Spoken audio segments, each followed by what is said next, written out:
Welcome to the anniversary episode of the Pulse Check podcast. 2 years of exciting conversations in banking and insurance with experts from the industry. So in this first episode, we dive into more than 40 episodes we recorded. Let's go.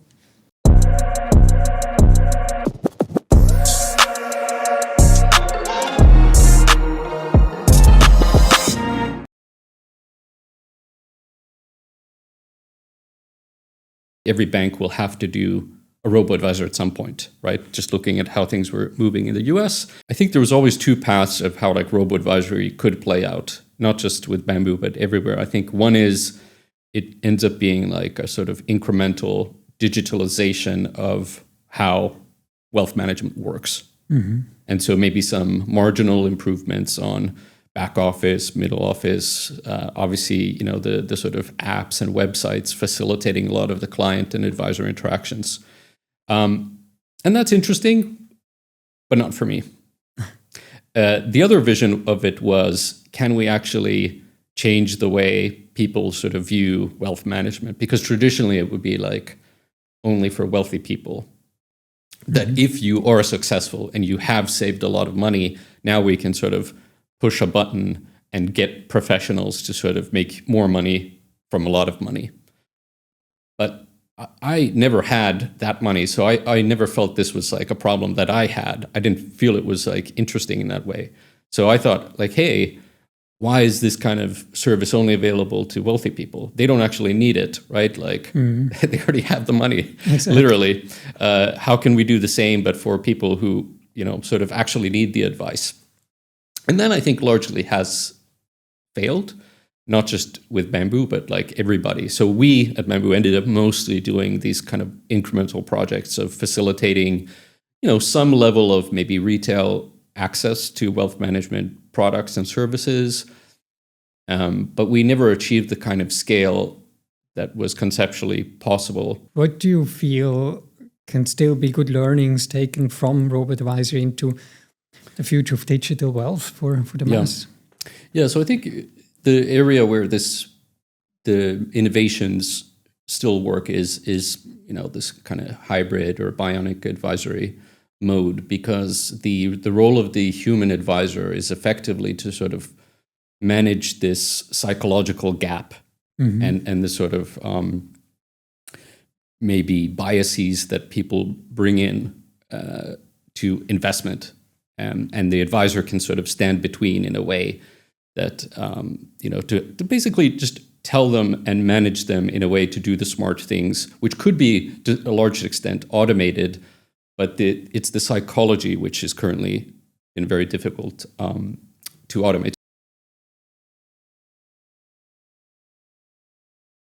One or two events where you felt that you were completely overwhelmed with the situation, you felt you're at the rock bottom, and you found your purpose again and you kept striving. And what were some of the biggest learnings there? I would say every single day I wake up thinking, okay, I'm so regretting doing this. It's hard. Entrepreneurship is hard because we are still at the early stage, right? So I'm trying to figure out and do the balance act of like product development and gaining attraction to my product. So like this is like, wait, every time I go out to the customers, prospects, it's like there's just this one small thing missing. Okay, let's fix this. Then we go again. Oh, this one small thing. Okay, when am I going to stop doing this deep? It's not feature development. They are not looking for hundreds of features. It's just that one, that because it's advice, right? I'm disrupting existing consulting practice. So if I'm saying I'm a consultant, they are just looking for the, hey, can it be just deeper fine tune here? Okay. The other bit is like, I think the biggest one was in January, just after Chinese New Year. So we had an MVP version, which I was going out to share to potential customers and potential investors, and then like raising awareness about what we do and how we do things and what our MVP looks like. 6 months in, I was just tired of repeating the same story because I can't. Now I'm so used to like showing different things every single month during my employed days. Now as an owner, I have limited capital, limited resources, so I cannot move fast. And like January, I was like run out of my own money. How can I continue bootstrapping this? And I was like, hey bro, I'm gonna call it a day. I'm done.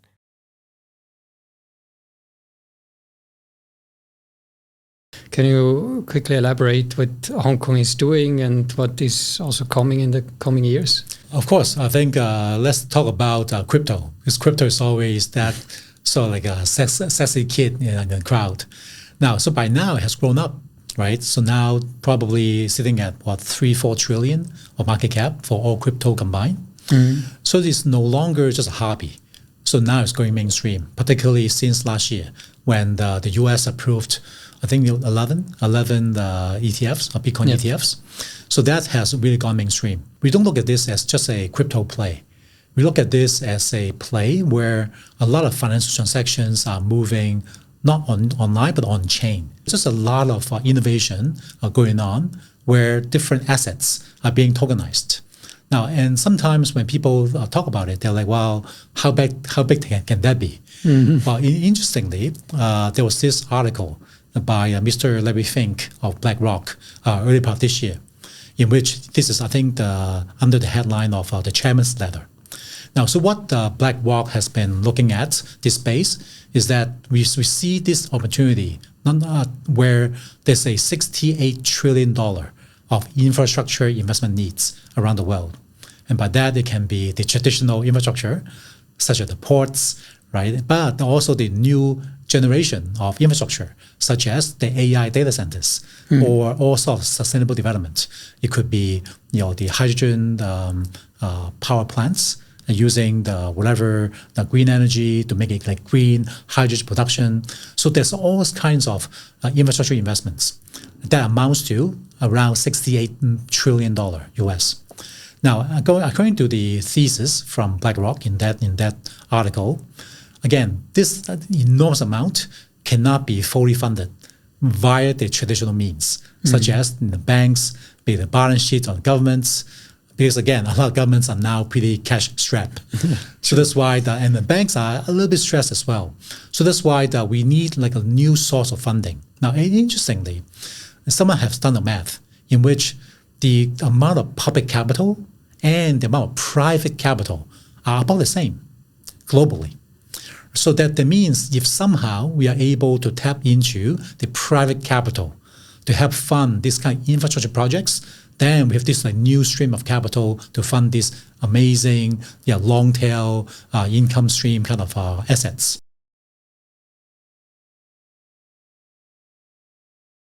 What do you think will be the biggest game changer in the coming few years? Stitching all of the points together, right? I think what you see here, and we spoke about these platforms and partnerships, data is a key element.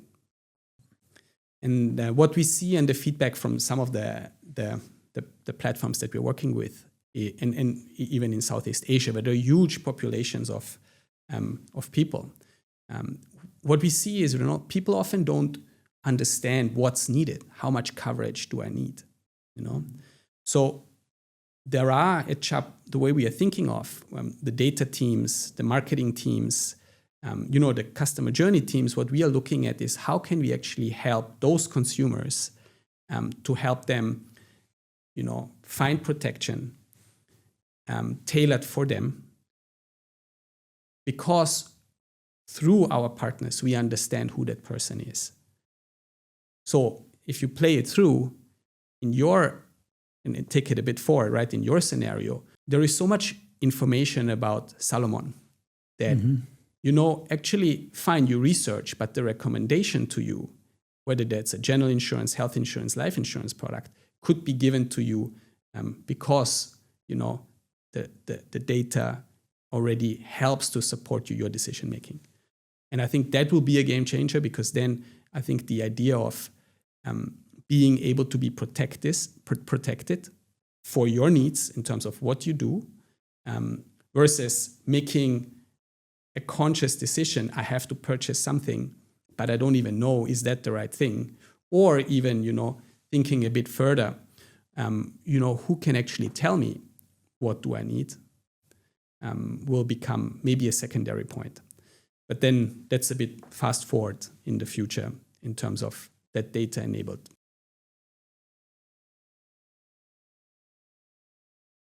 Do you see a bit of a threat for financial services firms? Oh, I think the threat has always been there. But I think they have been very comfortable riding on the fact that it is really difficult to switch financial institution, to change a relationship. One of the underlying current that's been going on, there was a recent report that was released that talked about even if you are banking, quote unquote, with a primary bank, more than half of the other banking relationships that you have most likely are with someone else. So I think on average, a US consumer has about 7 to 8 financial relationships. More than half of those are not with, the products are not with your primary bank. And so I think the threat has always been there. I look at myself, for example, I have my small business account where all the money comes in from the clients. I have my personal bank account that I use to pay bills, etc. But everything else, typically that place is only a place of orchestration. I look at it because I would put money then in my retirement account, which is outside of my bank. I put money in a small investing account, fund money. Again, that's outside. I send money to my kids as their allowance, weekly allowance, and that's also a fintech that's outside. So when you start seeing the funds dissipating from your primary bank, and I'm not the only one, a lot of people are doing the same thing, right? And so it's, even though they can say, well, I've had Theo as a customer for 30 years, the nature of my relationship and the fund that I have with them has changed drastically in the last 10 years. And I hope, one of these days, bank will wake up and say, oh, wait a minute, this is not a good thing. We can't just rely on the fact that we still have these customers for years because things have changed behind the scene.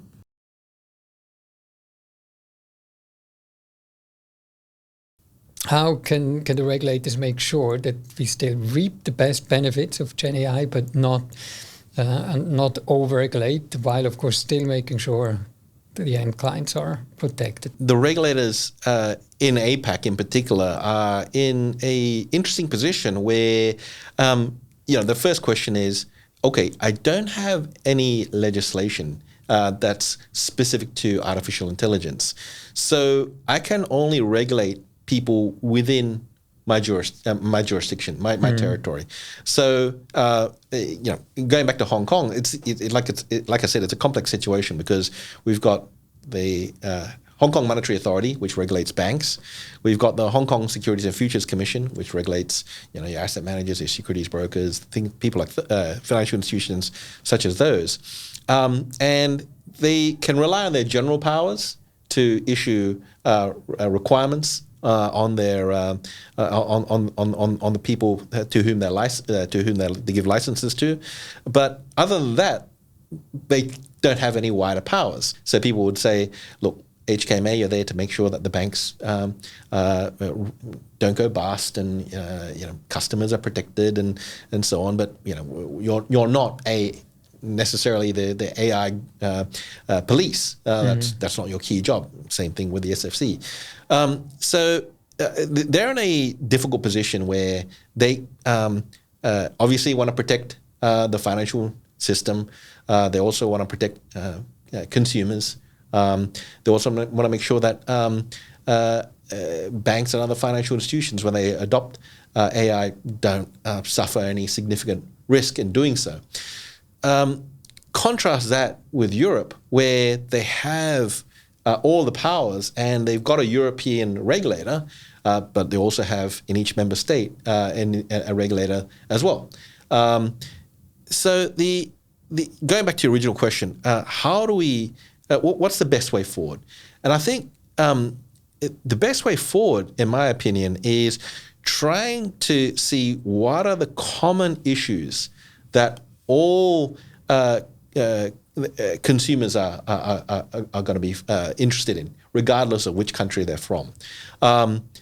And seeing how we can create a basic set of protections which are universally adopted. And, we do in certain circumstances have regulators that speak to each other on an international basis. They've got the Bank of International Settlements as a kind of broader platform. You have certain forums where regulators, particularly banking regulators, particularly securities regulators, can sit down and compare notes. But and it will be good at these kind of in these kind of forums for these regulators to come up with at least some basic set of common issues which all regulators and all consumers and all institutions are going to be interested in addressing.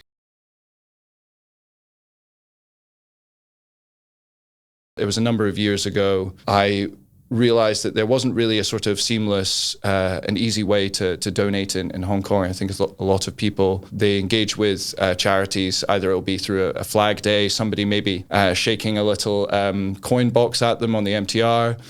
Maybe it's a once a year donation to a single charity. And then also for the enterprises, I think typically the model is that charities will be invited to some kind of pitch day where maybe 5 or 6 people in the organization on some kind of charities board will determine which charity they want to sponsor for a period of a year, maybe 2 years, 3 years. And we want to address that in a sense where we want to make it a more sort of grassroots movement in these enterprises. We want to get more people engaged with charitable donation across different companies. We want to be able to reduce some of those transaction costs associated with donations because, of course, managing all of your tax deductible receipts, I think that could be quite challenging for people, especially when you get your tax form from the IRD and things like this as well. So we want to basically make it so that it's easier to donate. From the payment side, we're very lucky here in Hong Kong. We have the faster payment system, which is actually at the start when we kick things off, we only really would be able to work with the credit card systems. That's because they ping the merchant on the back end. That wasn't the case when we kicked things off, but that is an innovation in the FPS system approach where we're now able to get that kind of immediate feedback when somebody has executed on a payment. And the key benefit for that as well is that we don't need to pay as much in terms of transaction costs. And of course, when it comes to charity, and this is maybe one of the reasons why you don't want to, or one might not necessarily want to sign up for a charity with somebody with a clipboard on the street, is that, there is quite substantial transaction costs when it comes to donating to charities. And charities pay a lot of money for each dollar that they sort of earn back as well. So it could be, through galas, it could be through paying people on the street to sign you up.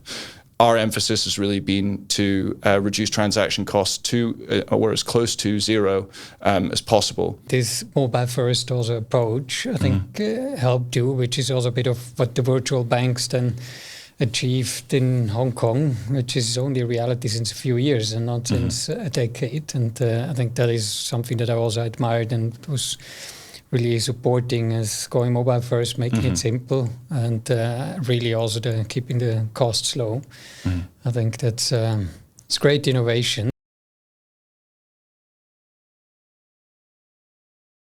I know you had this also Disruptive Voices podcast in the past, where you had a spotlight on women in tech. I would be very interested to hear what were some of inspiring women that had their own fintech startup. Yeah, this was really driven by the fact that often we would always try and make sure we had a diversity of voices, and there was a project for a while in the media in the UK, which was the 50-50 project, which was to try and make sure that as many women were being quoted as men. And this was across kind of the whole of the news media. It wasn't just financial media, it was everywhere. And what we would have to do was just really count how many voices we had, how many women we had quoted versus men.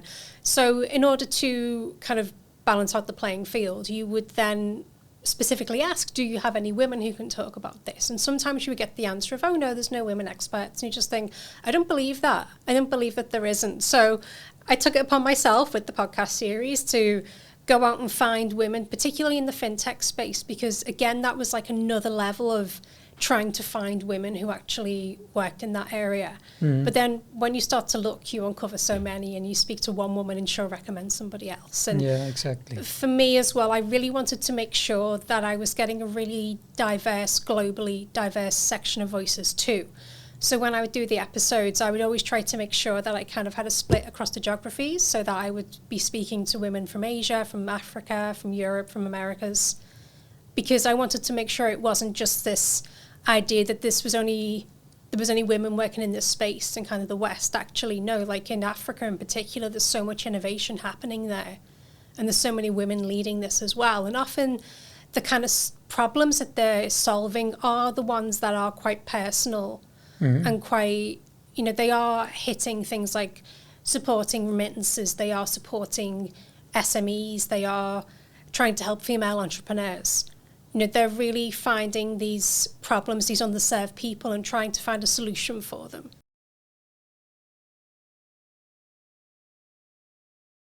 I think Hong Kong is by its own standard and by international standard, having quite a strong regulatory framework that allows innovation and regulations to go hand in hand. Sometimes, when regulations are too stringent, then it really kills innovation. But Hong Kong does employ the mindset that, we shouldn't kill innovation. Innovation really leads us to a better future. And therefore, we should enable innovation to happen in Hong Kong. At the same time, investors may not be as knowledgeable about the innovation and technology embedded in the innovative products. Now, it is when regulations come into play, and regulations have to stand pretty firm to protect investors' interests. So that would be the mindset of Hong Kong's regulatory framework, as if I can put it in simple terms. Thanks for sharing, Rocky. I mean, you talk a lot about innovation, and of course, today we all talk about AI when it comes to innovation, which is rapidly transforming the insurance value chain, all the way from underwriting to the claims process. What are some of the use cases you see in Hong Kong or the region? Absolutely. We actually just had a really good meeting earlier today as we talked about the influence of AGI or AI in general having an impact on the financial services industry and not only the insurance industry. But in short, we can see that the artificial intelligence has been in existence for a very long time, but it hasn't been used popularly or commonly by financial institutions in the past.